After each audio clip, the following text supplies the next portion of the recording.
When planning to install a new heating or cooling service in your home, one of the most important considerations is making sure it's the correct size. Today we're in Livermore with Diamond Certified expert contributor Nick Hopper to learn more. When buying or replacing your HVAC system, it's important to choose the correct system size for your home. National surveys have concluded that over half of HVAC contractors do not properly size the system for the home.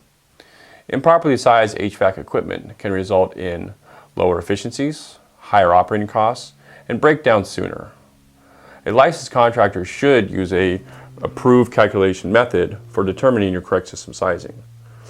A proper load calculation factors in your home's windows, doors, walls, insulation, orientation to the sun, building construction, and many other factors.